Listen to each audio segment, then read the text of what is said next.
So here we are for the Barnet Boxing Barber in the Indigo Arena at the Dome.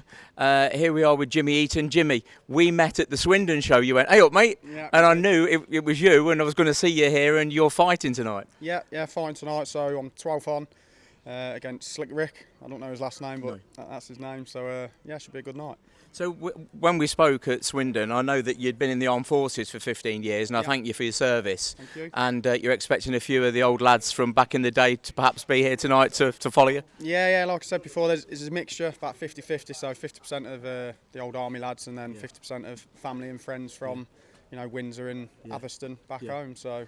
Well, I've done a bit of research on you. I was talking to Stephen Walsh about you, and he says, you're going to go for the KO and you can fight and you're going to get stuck in.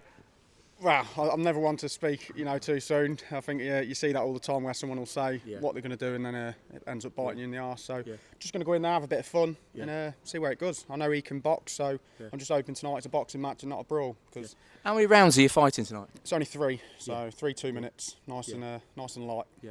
So you've won 4. Yeah. And he's had 5 and won 5. I believe he's had 5, so this will be his 6th. Yeah. Was he always going to be your opponent, or has it chopped and changed since you knew you were going to fight? This is probably the first time it's stuck to the one fighter. So yeah. You seem really relaxed and really chilled, and when I seen you the other day in Swindon, you was very relaxed. What were you doing in Swindon? Were you watching a friend fight there? Yeah, so I was doing a corner for one of my mates, Frankie Hart. Unfortunately, he got beat that night, but it was a tough opponent. I watched Frankie and I interviewed him, and stand-up guy, stands fairly square, and he comes to fight, and the lad he happened to bloody fight, he could move around. Yeah, and I think we all underestimated him because he was a kid, like 16 and that. Yeah. But yeah, he come out and he was a very good boxer. So, but I think Frankie held his own. He took some massive shots, and I think a big learning curve for everyone, especially Frankie himself. So he'll definitely come back bigger and stronger on the next fight he has. Had you done someone's corner before at an atmosphere like that? Yeah, I've done someone's corner here before. JK, done a bare knuckle. So I've been here before and done that. So. Yeah, I'd done my friend's corner that night at Swindon as well, and I'd never done a corner before, and I felt like I wanted to do it, and I did it. And you've got to be very relaxed but focused, and be there for your fighter. No, of course you do, and it's so easy to see, looking from the outside in, everything that should be happening. Yeah. But you know yourself when you're in the ring. Yeah. You hear people shouting, but you don't register it because as soon as a glove comes towards your face, you're not going to do what they're telling you. Right. But so you're married and you've been together 15 years. Well, we've been together since 2009, so married since 2015. Yeah, so. and what does she think of your fighting? Is she going to be here tonight? She is, but she don't really like watching it. But she'll be here to support me. Yeah. And probably have her eyes closed for that.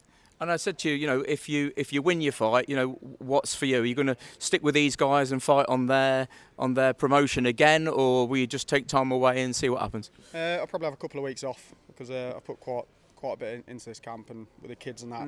It's hard to balance that life, So I'll have a couple of weeks off, depending on how tonight goes, and probably go again summer/Christmas time. Danny's shows are always well run, so I'd like to stick about and have a few more. So you just collared me earlier and you said, I thought you were fighting, I didn't think you were going to be here, Clint, 'cause I thought you were fighting on the Matchroom show. Well, I saw Frank Bruno had put out that he was going to be fighting Jake Paul for $5 million. And I'm driving down the road and I'm thinking, I tell you what I'm going to do. I'm going to stick something out on April Fool myself. So I put an April Fool out there that I'd had a word with the director of operations at Matchroom, and we'd to and fro and had a few words. They'd made me an offer that I couldn't refuse. I was going to stop doing this tonight and I was going to fight on their show. And the amount of fighters and boxing people that really believe me, been private messaging me. How did you get involved in that? Yeah, no, you had me as well, because I was looking, I was like, fuck, he's doing all right there. And then I saw a few people laughing at that. I was like, it's April Fool's, isn't it? Yeah. Well, I've got a coach, a PT that works with me in Cornwall, and he even messaged me and said, fair play, just keep your hands up and do the best you can. So I had everybody on it. So, oh dear. No, well played. Yeah.